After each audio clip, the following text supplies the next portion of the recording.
Bonjour à tous. Et nous poursuivons notre cheminement pour essayer de bien saisir cette période messianique absolument exceptionnelle que nous avons le privilège de vivre, et cela depuis près de 150 ans, 200 ans, voire même plus, selon certains de nos commentateurs. Ce qui est certain, c'est qu'encore une fois, sur cette base concrète, nous nous interrogeons sur la fertilité de la terre. Quand nous voyons d'abord ce que la Torah nous dit elle-même dans le livre de Vaïkra sur le fait que cette terre sera en désolation. En aucune manière, que ce soit par nous-mêmes ou par nos ennemis, en tous les cas, cela malheureusement indique que la terre sera clairement en désolation et nous serons éparpillés. Et je vous éparpillerai, je vous écarterai justement parmi les nations. Vos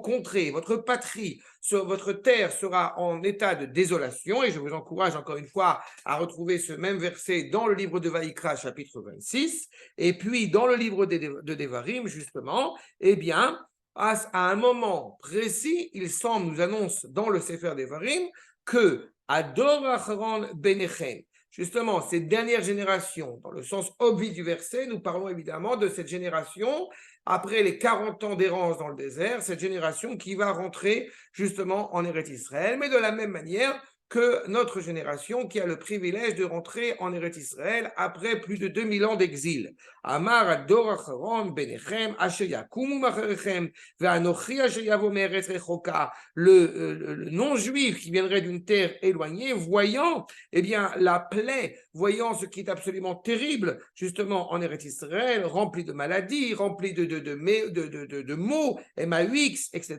etc. Et justement, cette génération-là, elle va rentrer en Eretz Israël dans cet état de désolation. Mais passons à des auteurs, justement, bien célèbres. Il y a Lamartine qui parle évidemment dans son journal.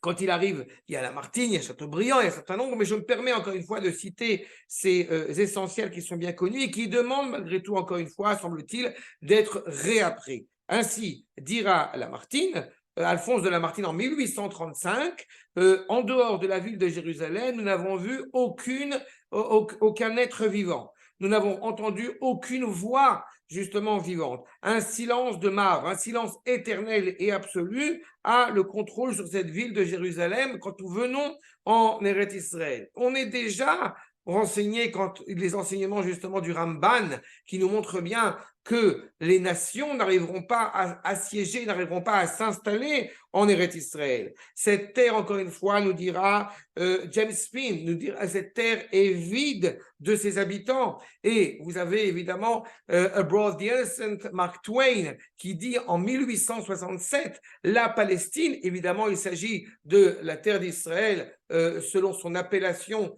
romaine historique, la Palestine est assise dans le sac et les cendres. Elle est sous l'emprise d'une malédiction qui a flétri ses champs et entravé ses énergies. La Palestine est désolée et mal aimée. La Palestine n'est plus de ce monde du travail. Elle est sacrée pour la poésie et la tradition. C'est le pays des rêves.